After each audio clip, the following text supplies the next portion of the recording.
Amazing people. Amazing stories.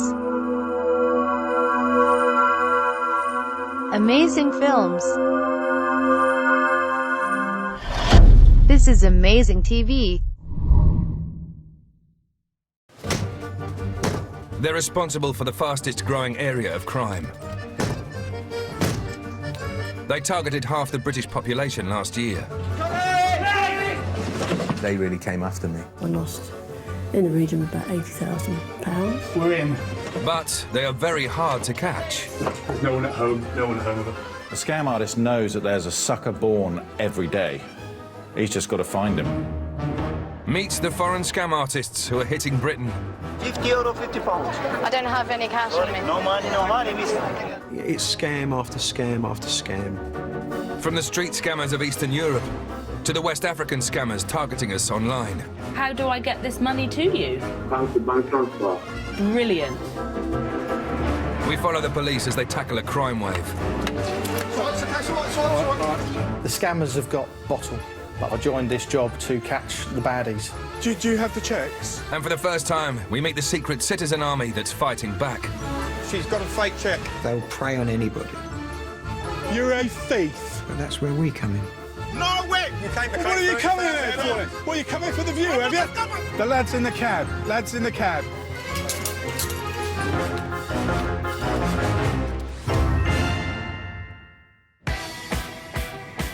These are the Albanian people.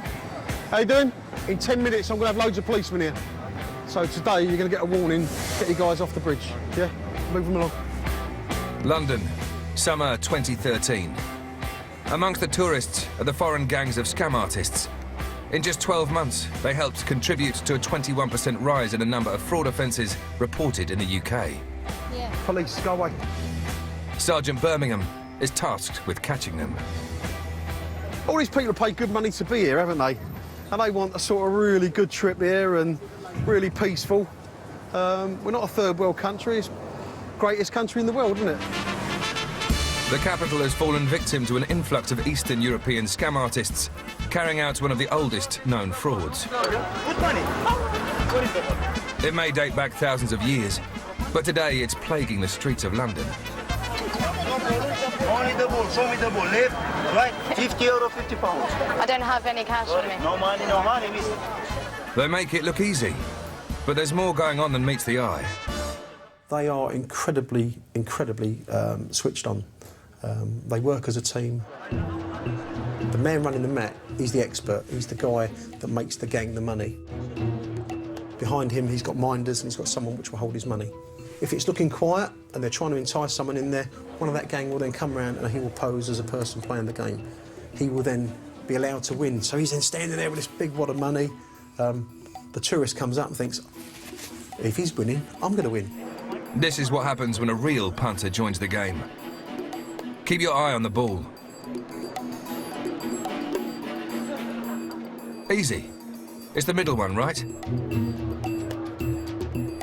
Wrong. Now, watch again. The ball is clearly seen under the middle box. A subtle nudge here, and the ball is palmed into the scammer's right hand, allowing him to slip it under this box. Bang, before they know it, we've had $400, $500, $600 taken off an American on the bridge. Darren Birmingham is planning to hit the gangs hard with a police raid, just as they introduce a new, more devious scam to the streets. It's called the bogus cop. Your bogus policemen, they are the next step up. They are nasty, sinister, spiteful people. This CCTV footage captures the scam in action. A pair of foreign tourists are approached by this man, the Stooge. The Stooge subtly signals to his colleagues that he's found some victims. Enter two fake plainclothes cops. They convince the couple to hand over their IDs for inspection and, crucially, their bank cards as well. While one bogus cop distracts them, the other pockets a credit card. They then apologise for wasting the couple's time and beat a hasty retreat. You're a bogus police officer. There's no morals or there's no integrity in what they do at all. A glimpse of the warrant card and it's like, oh gosh, rabbit in the headlights. Why are they allowed on the streets of London? I don't know. Why are they allowed in our country? I really don't know. This time the couple do spot what has just happened.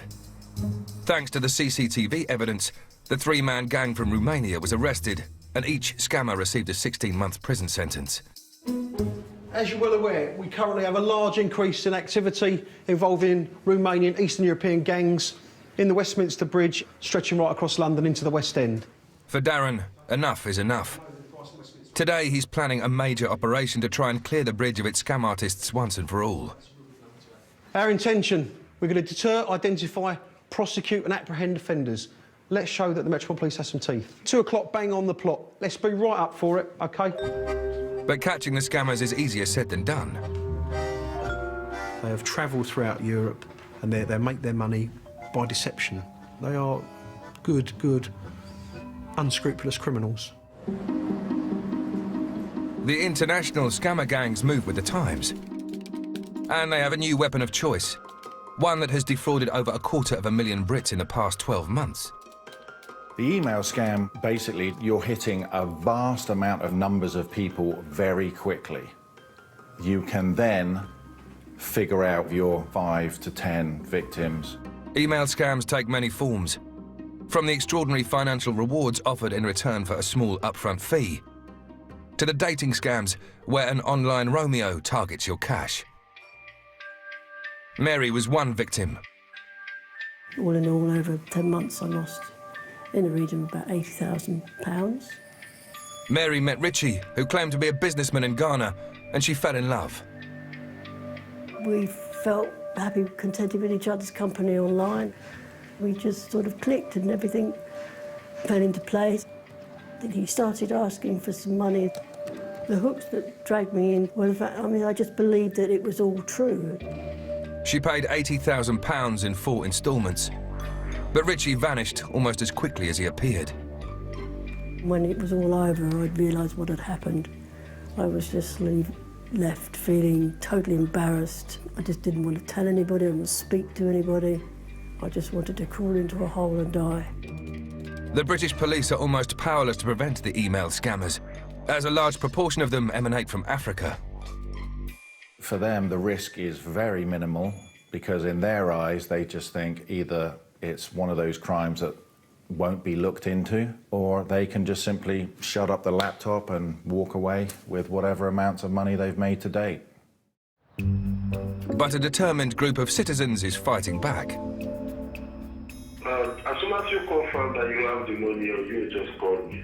OK, sir. Well, listen, I'm going to call you on Wednesday the 15th because the money will be in my account on that day. Ray is a former civil servant turned scam baiter. Scam baiting involves taking on internet scammers. These are the individuals that send you email after email telling you that a relative you didn't know you had in Nigeria has died and left you millions. It's a lie. It's a con. I will have the money on Wednesday the 15th because this is a very important business deal. Some victims have been the most intelligent people in our society. Judges, lawyers, barristers, solicitors, accountants. Ray is part of a secret community trying to help the police by disrupting the plans of the scammers and gathering incriminating evidence that could lead to a prosecution. As scam baiters, we can't prosecute them, but we do help to have them brought before the courts. Mr. Lee, it's Mr. Pricky. How are you, sir? Ray has spent months posing as a potential victim of an email fraud, talking directly to a group of scammers in West Africa. I want to thank you for your email. It was very kind of you to think of me. The man on the phone thinks Ray is called Pricky Sterling. I told you, Pricky, you know, I'm a very straightforward individual. Yes, sir, I've got you. Thank you very much for clarifying.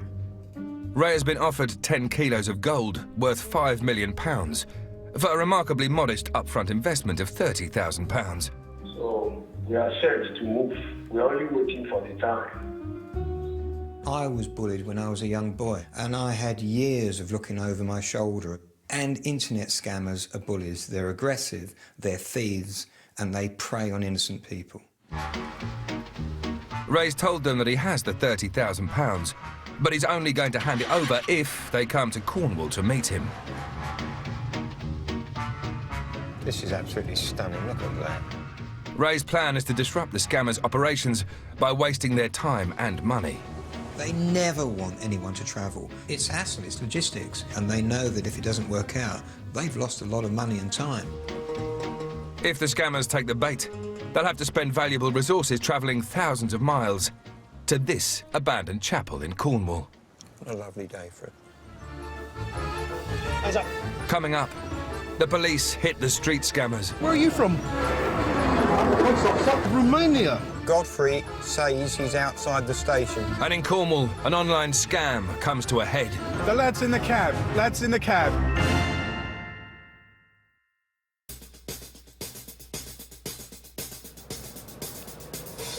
Summer 2013, and Britain is facing a crime wave of fraud. In London, beneath the tourists' gaze, the police have launched a major strike against a gang of street scammers. Matthew, right? On the south side of Westminster Bridge, Sergeant Darren Birmingham is leading a rapid stop search operation. How's that? Stop search it's a great tool. You're telling them, you know, we're here every day because people like you, because we know you and you're always here, you're here to commit a crime and you're scamming people and you're making life difficult for people, and that's not acceptable. Well, you usually speak English. Little. Please speak English because it saves time. My name's Sergeant Birmingham. This man is known to the police for a number of previous gambling offences. Unfortunately, we get crime. Involves a lot of Eastern Europeans involved in theft offences. For that reason, you've been seen loitering around here for some time. I'm going to search you. Do you understand? No, I understand. OK. Well, I'm going to search you. Hands away. You understood that? Thank you very much. On the west side of the bridge, plainclothes officers have spotted a game in progress and prepared to strike.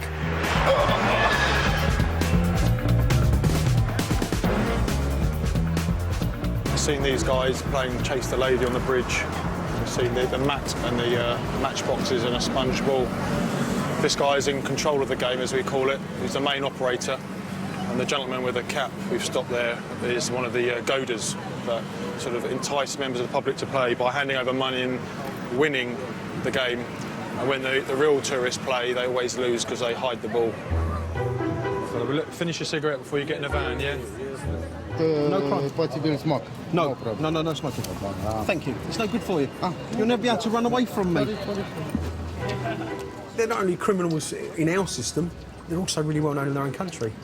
They come here because the heat's on them wherever they are. They're probably known in Barcelona, they're known in Nice, Paris, wherever that gang is operating, they do get arrested. We do not accept crime in this area. We do not accept crime one little bit. So you're going to be going home, do you understand me? Yes, that's correct, yes. The bridge has been cleared. Around a dozen known criminals were moved on, and the operation led to 2 arrests. There won't be any crime here this afternoon. Then we do what policemen should be doing, harassing criminals. That's what it's about. I think I'm going to put it there. They will see it, and they'll go through this kissing gate and avoid this place. In Cornwall, former civil servant Ray is hoping to disrupt the activities of his own gang of scammers by tying up their money and resources. This is a gold scammer. He's bringing a small 5-gram sample of gold for me to assay. He's agreed to do a deal with a group of scam artists. They're offering him £5 million of gold for an upfront fee of £30,000. Ray's only condition: they have to meet him at this remote chapel in Cornwall. If Ray's plan works, the scammers based in Ghana will have to pay for an associate to travel all the way from London to Rame Head to meet him. Oh, Godfrey, how are you? I'm good. I'm at Paddington now. I'll be at Isoplate at 5:21. 5:21. It seems that the scammers have taken the bait and are sending a man called Godfrey to pick up the cash. What are you wearing, Godfrey? Yeah, the blazer. Grey blazer. The operation is on. At Plymouth Station, a fellow scam baiter is waiting as lookout.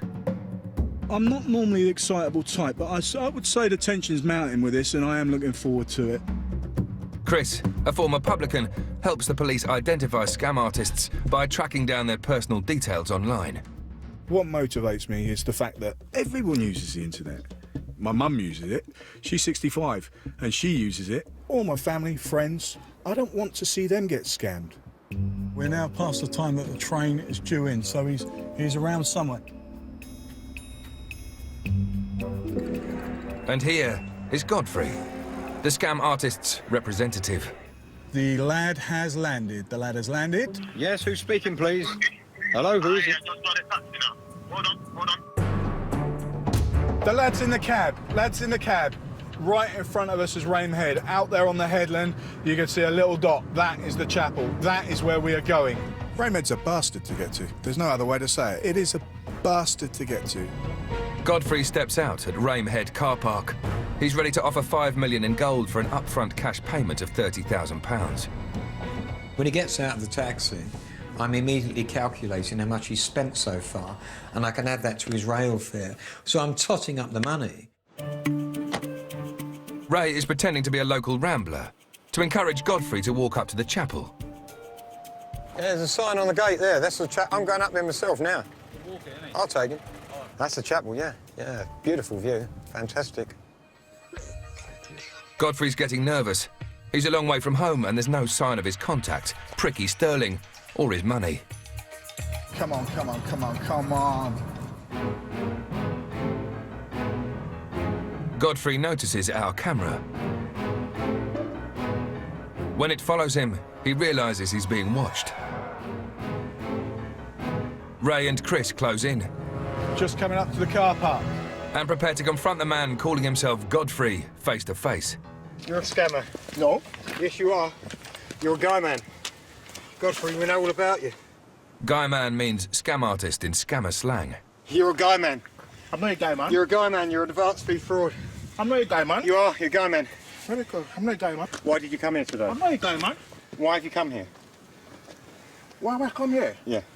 I'm here to see Pricky. Yeah, that's me. I'm Pricky. So what do you want to see me for? I'm here. It seems Godfrey's forgotten why he's here. I don't get it, man. You do? No. You're a 419 artist. I'm not 419, man. You are 419. 419 is an article in Nigerian law for fraud offences. Sorry, I'm not 419. You are 419. No. You're a guy man. No, wait. I would say I lost my temper a little bit more than I should have done. You're a 419 You're scammer. a dirty fucking thief. Myself? Yes. I got into that alpha mode that I did, but I did lose my temper with him. How can you prove that? How can I prove it? We got the emails. Well, you come in for the view, have you? Have you come in for the view, have you? Why? Where are you going? Scammer.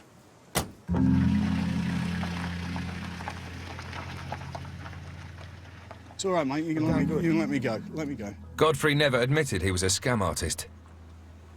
Despite repeated attempts to contact him, he never did explain why he went to Rame Head, or why he was offering £5 million worth of gold for £30,000 in cash. I'm a bit disappointed at myself, to tell the truth. I've lost my temper a bit, and you know I shouldn't have done. I mean, we have to stay within the law. We have to be the good guys. There's no point in doing it if we're going to be the bad guys. I am a bit disappointed with myself, but then it's done. What's done's done.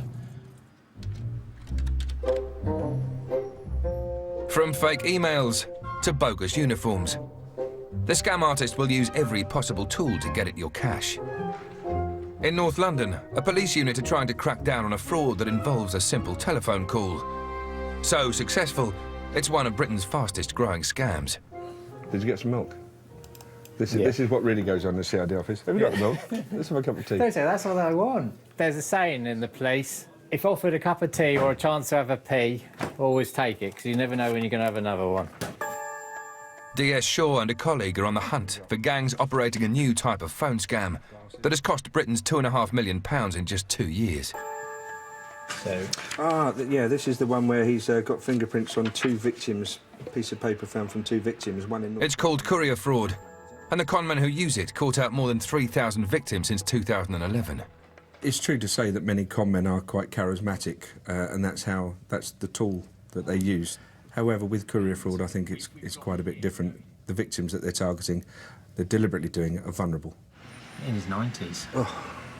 When you're picking on some of the most vulnerable people in the community and people who've actually worked to get the money that they've got, and they're having that money taken off them by people who've never worked and whose families have never worked, that really is a bit low. It does make you angry. This is how the fraud works. One phone call and a courteous voice is all you need for this sneaky little scam. The scammer calls his victim, telling them he's from the bank and there is a problem with their card. He asks the victim to urgently call the fraud line number on the back. And here's the sneaky bit. The victim hangs up the phone. He then calls back to the bank, but the scammer has never even hung up his end of the line. The fraudster, pretending to be from the bank, now asks the victim to confirm their card number and PIN. Now the scammer just needs the credit card itself. The victim is told that a courier will come and collect his compromised card and that a replacement card will be sent to him. But the credit card is actually delivered to the scammer. Andy Welsh was just one victim. They made me call the number on the back of my bank card, and it didn't get through to the bank. From then on in, I was in a world of trouble. That then led on down the road to giving over much more information and, crucially, all my money. Once the fraudsters had Andy's card and PIN, they emptied his account of £5,500. It's like somebody who would stab you and smile at you at the same time, which I think takes an extra level of kind of malice. In North London, Detective Sergeant Shaw has a courier fraud scammer in his sights. It's the police. He's hoping to surprise a member of a gang who have made thousands of pounds out of their victims in the past year. Here, two courier fraudsters are on a spending spree in a department store using a victim's credit card. They've bought as many designer clothes as they can carry. The receipt is a full 5 feet long, and in total they've spent £7,000. Many of these nominals fall into the category of gold chains and no brains. They've got loads of bling. They've made loads and loads of money. I mean, pots of money. How do you do, Mrs. Ruth? We've come for Osama now. Your husband, when I was here last time, promised me faithfully he'd get him to give himself up. I know. It's not the first time DS Shaw's paid a visit to this address. Now, I keep coming here and I keep getting told that he's not here. So where is he? He is not here because I did told him off before when I was not happy, when I heard everything. Mother said to me, he's a good boy, he doesn't steal from me. Well, my argument to that is, well, the Crays were good to their mum as well, weren't they? When did you last see him? Before the day you came. You haven't seen him since we last came? No, I haven't seen. Believe me, I have no reason to say. And Sama's definitely not here? No. Are we okay to go and have a look for him? No, he's not there. No points of going. I'm telling you. No point. No. But you'll pardon me if I don't take your word for it. Can we go and have a look? Thank you. Morning, sir. How are you? Looking for your son as per usual. Well, somebody's not here. He's not here. Because you did promise us that you were going to bring him to us. Yeah, but he's not back yet, sir.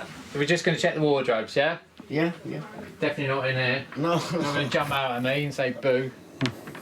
When he will come, he will go first thing to you. Believe me. But I have heard that before. I don't like making it difficult for you. You don't need but to I have come. to. You don't I need do to come. need to come. I will send him. As So soon as you he say, comes. but you haven't done it. That's you why I need think to keep coming. I do think that's Somebody possible. used him. I'm Okay. telling you, All right. He's a victim. Some children, yeah. Okay. Children used him. Thank you very much. She's a mother, isn't she? And she's going to look after her son. But I think I know when I'm being lied to, and I don't believe that she hasn't been in touch with her son for 6 weeks. Just don't believe that. And I'm hoping that she will get the message to him, because we're not going to stop. Osama's mum never did hand in her boy, but he was eventually arrested a month later and received an 18-month prison sentence for fraud. Coming up, a new scam hits the capital's ticket machines. The scams that people are doing on the ticket machines are the top end of the scamming hierarchy. And Ray and Chris plan their most audacious operation yet. Trafalgar Square was a real challenge. What do you mean, no? She's got a fake cheque.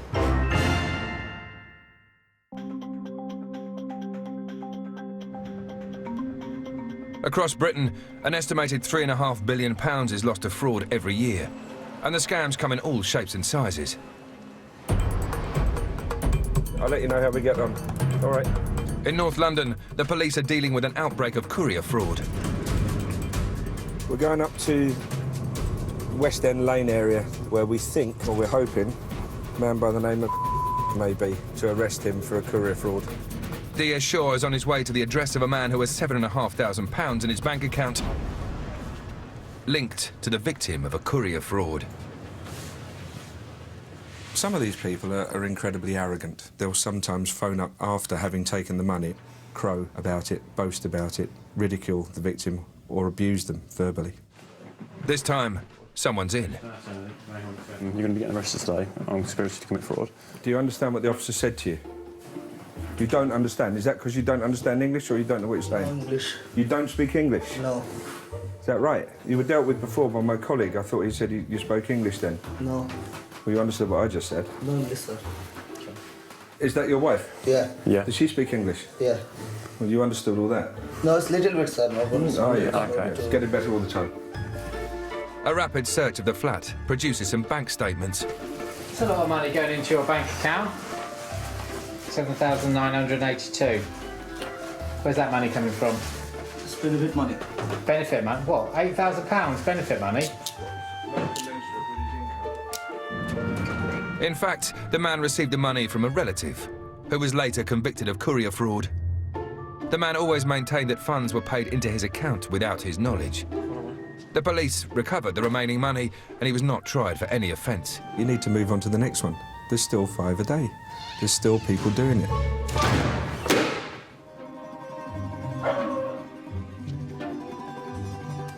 Scam baiters like Chris can't arrest the fraudsters, but they can frustrate them by wasting their time and money. There are many methods to hook scammers in. The most popular one is to act like a genuine victim. If he thinks you're going to pay, he will keep talking to you, and he will eventually you can get him to jump through hoops. These pictures posted on the scam baiter website 419eater show the lengths scam artists have been persuaded to go on the promise of a deal, which may make them think twice about targeting victims in the future. A blonde wig, and also, you know, he's half naked. What did you say to him in that email to get him to do that? Here is the entire cast of The Wizard of Oz. At least Dorothy's given it a good go. This fraud gang agreed to recreate an entire dance routine by the village people. It's fun to stay out the YMCA. It's fun to stay out the YMCA. That's how desperate a lad is to get hold of your money, you know? At the end of the day, he'll do anything to steal off you. Chris is now determined to take scam baiting to a new level. Hello, LJ. He's planning to set a trap for a scam artist in the heart of London and gather incriminating evidence to pass on to the police. To pull it off, he's recruited a fellow scam baiter. You're going to be very, very lucky and you're going to play my wife. Joy. Yes. Meet Jill. I do an awful lot of baiting. I've wound up an awful lot of lads. Getting a death threat is a bit of a trophy, but I wouldn't want to combine getting a death threat with somebody knowing exactly who I was and where to find me. Jill may be nervous, but she agrees to join Chris on the operation. Knocking a lad's confidence is one of the key things that we do as baiters. It means that they're less confident in their next victim. It means they're not as good a scammer for their next victim. And that's what we want. We want them to be rubbish scammers, so that they're not trusted, so that people don't send them money.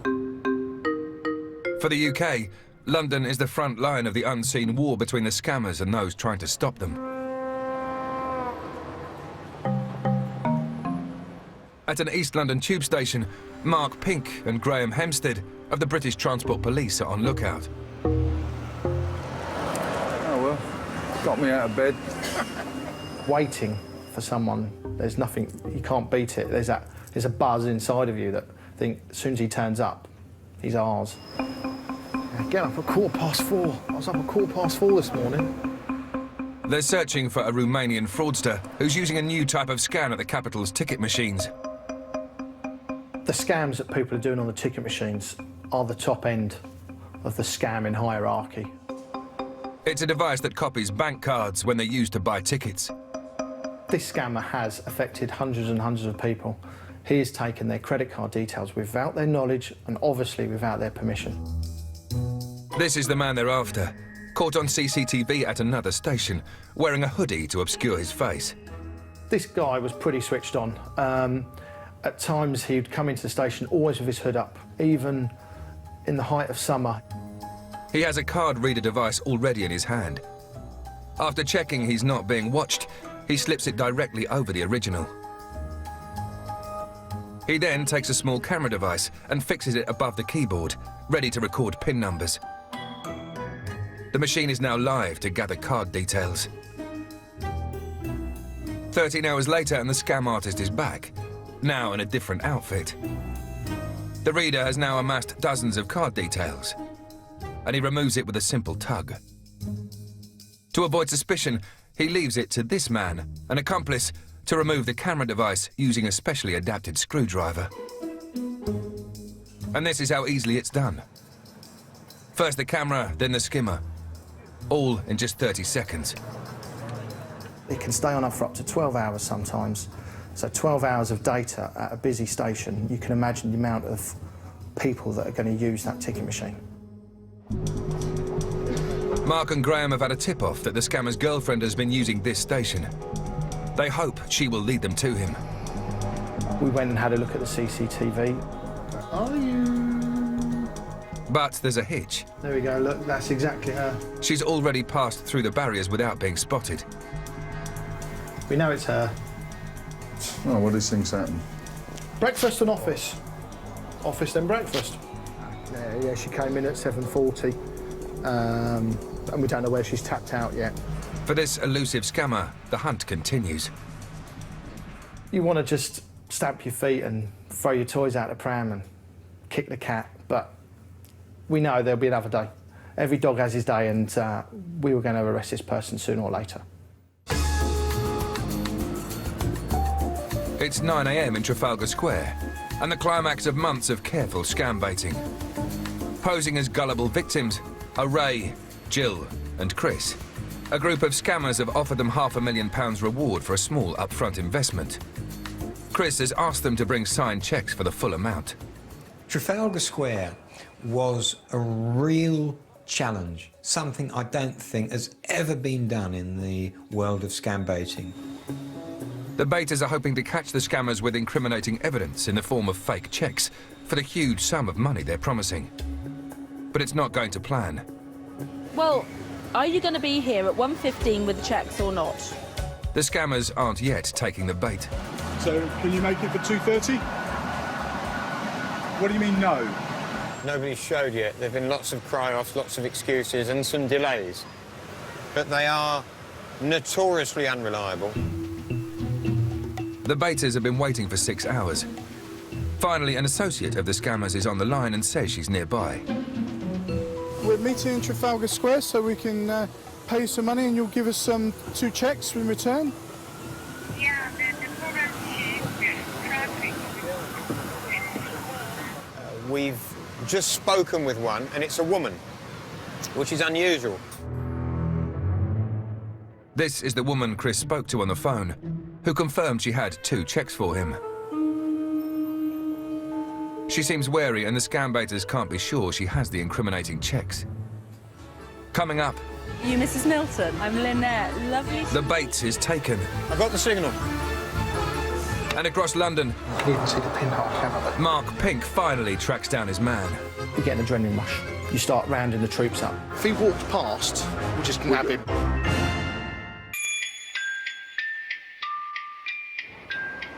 British consumers lose more money to online fraud than those of any other country. But one group of citizens is fighting back. In London, 3 scam baiters have persuaded a scammer gang to send an associate to meet them in the hope of gaining incriminating evidence. OK, just ring me when you get to Trafalgar Square and we'll hook up, OK? And here she is. Are you Mrs. Milton? I'm Lynette. Lovely to meet you. How was your trip? Fine. Yeah? Good. Where did you come from? Very far.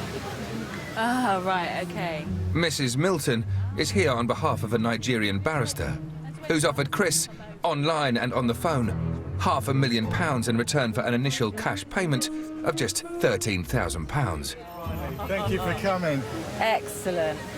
Right, we should do some business then, really, shouldn't we? We should, yeah. We're really, really excited by this. Yeah, really excited.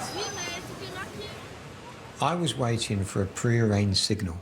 As soon as Chris and Jill had seen the fake cheque or cheques, Jill would take her handbag off her right shoulder and lower it down to the ground. Do you have the checks? Yeah. Yeah?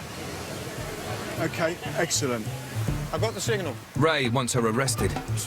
She's got a fake cheque. He rushes off to find a police officer, while Chris plays for time. So you come from where, sorry? I'm originally from France. You're originally from France? Je parle un peu de le français. Oui. What we do is we're volunteers, and what we do is we tie up internet scammers. Chris is keeping the lead scammer on the line while he waits for the police. I'm such a fool. We're a couple of pounds short, but I've just sent my secretary to the ATM machine, so she'll go and get that, and we'll sort that out. But Mrs. Milton is off. Very soon.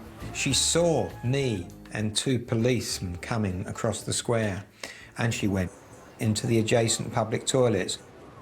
Officers, the lady's come down basically running a scam against us, and she's carrying 2 forged cheques. Now she's gone in the toilet, the chances are she may be flushing them.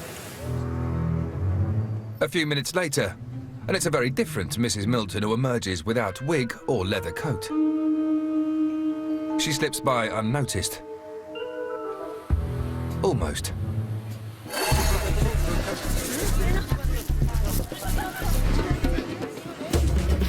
Our producer is the first to catch up with her. We heard the conversation of you on the phone to Chris, saying that you were coming to bring some checks in exchange for some money. It's part of the scam. Do you not know about it? No. We managed to get the police involved. They're not convinced they can do anything. Is she guilty? She's got a wig in her bag. She's here on an alias. She's carrying 2 cheques for £250,000 each. Is she guilty? Was Lee Harvey Oswald guilty? A lot of people will say no, but he definitely bloody was. Chris may be convinced, but the £250,000 cheques aren't there. The woman who calls herself Janice Milton is let go without being charged. We received a call with a friend today, which he asked me to come here, down here, just to meet somebody and ask the person that if he has money with him. And if the person say yes, so I'm going to give him a call, he will come down. Before she leaves, Mrs. Milton has one last piece of advice. Be careful of scam, be careful.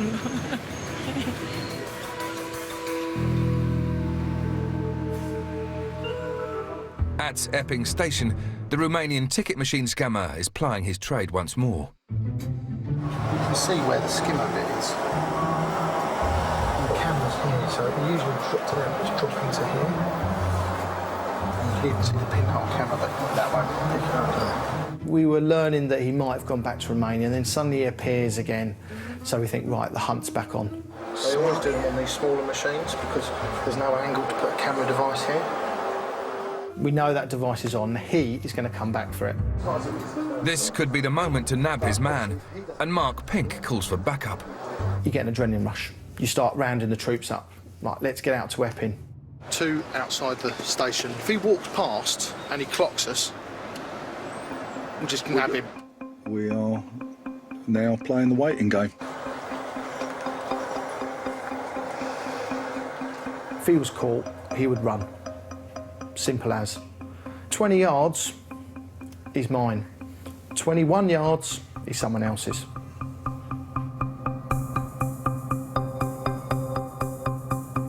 I'm guessing that there's going to be already quite a lot of compromised bank account numbers on that device. Today's news, tomorrow's fish and chicken.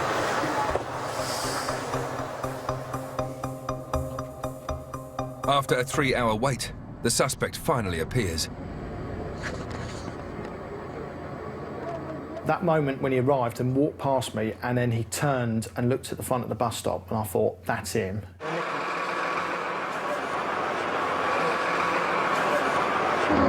Police officer? Yeah, police officer? Yes. Okay, press and bar, push and use it forward. Your hands on me. Hands behind back. Hands behind back.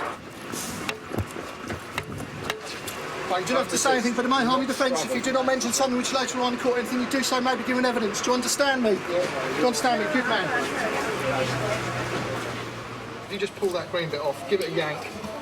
The card reader is removed, with the police having ensured no details ever got into the hands of the scammer. Put the card in there, and this bit here will skim the device here, and it will take all the card details off. Simple as that, really. Simple little bit of kit. Job's a good one, isn't it? And I've finished the tea. All these months of tireless work, looking through CCTV, gaining evidence, going to places to wait for him, you can't beat it. When you're looking at him in the face, he's a goner. That's it. Good lad. If you get into the car, stay this side, all right? It's a good result for the British Transport Police, and across the country other scammers are being caught. From the street operators to those working online. We've got a search warrant to search for stolen property and articles in connection with credit card fraud, OK? The ones who are brash are having pause for thought now because we're seeing some big sentences dished out. But with many of the gangs working from beyond the clutches of British justice, where they can devise ever more devious frauds, we all remain vulnerable to that unsolicited offer. This is how they pay their bills. This is how they feed themselves. There's no morals or there's no integrity in what they do at all. They're going for the weak. What's next for me as a scam baiter? I'm going to continue what I've been doing for the past couple of years, and that's getting scammers to travel up to St Michael's Chapel.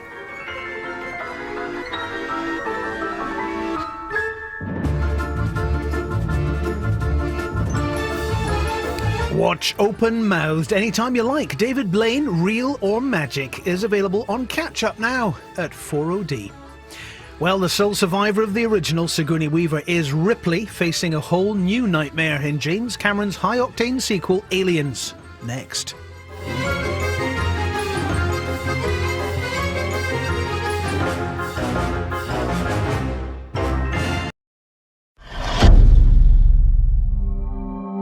Thank you for watching The Amazing TV. Don't forget to subscribe.